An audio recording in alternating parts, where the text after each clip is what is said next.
The title of Mark Manson's book sounds like an invitation to become apathetic, a permission to be careless, avoid responsibility, and ignore every problem. The real danger in modern life is the volume of trivial things draining our emotional energy. Imagine waking up every morning with a strict allowance of exactly 100 care coins. This is your entire emotional budget for the day. You spend 40 coins worrying if a stranger likes your photo. You burn 15 getting into a comment section argument. Take a guy like Rafi. He goes to dinner with his best friend. Over an hour, he responds to a work email, a celebrity scandal, and a group chat debate. At the end of the meal, he knows exactly what the internet was doing, but he never noticed his friend was quietly asking for help across the table.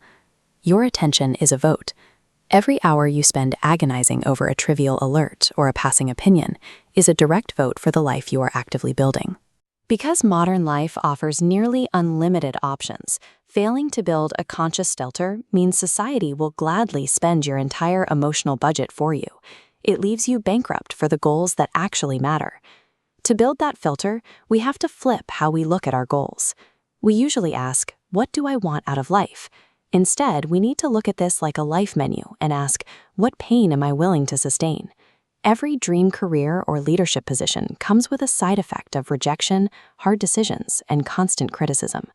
Everyone desires the reward, but achieving it is exclusively reserved for those who choose the training and the discomfort required to produce the result. Once you choose your struggle, you have to measure it correctly using the second part of the filter, the scoreboard. You need healthy, controllable values to judge your own success.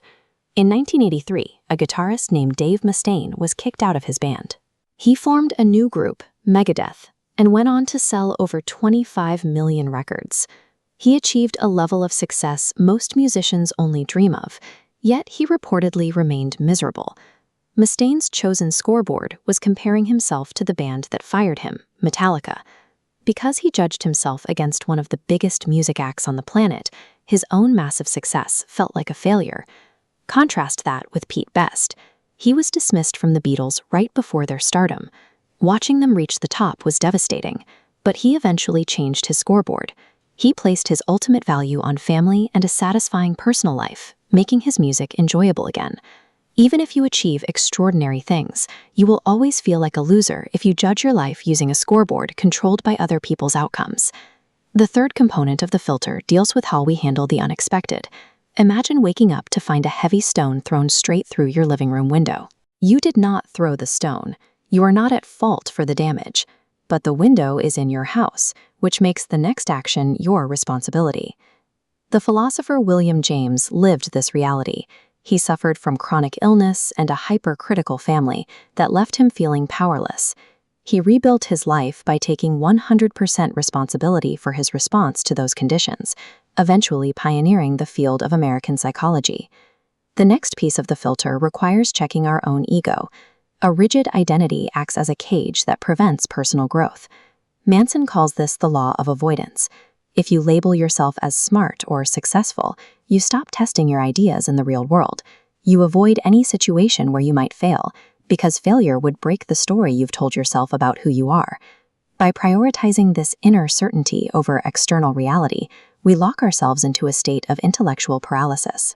Growth only begins when we hold our beliefs loosely enough to update them when we are proven wrong.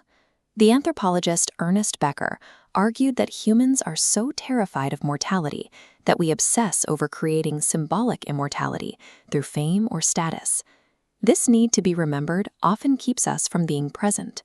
We see this when someone watches the most beautiful sunset of their life through a screen, obsessively changing camera settings and captions, successfully recording the moment while barely experiencing it. This brings us to the mortality filter.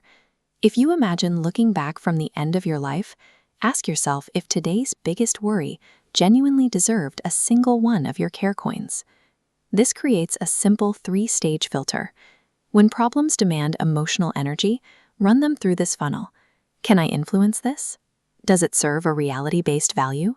Am I willing to endure the struggle? If they fail, let them go. A limited life is not a meaningless life. The limit is exactly what makes our choices matter. Selective, intentional caring allows you to focus on the values and the struggles that genuinely deserve you.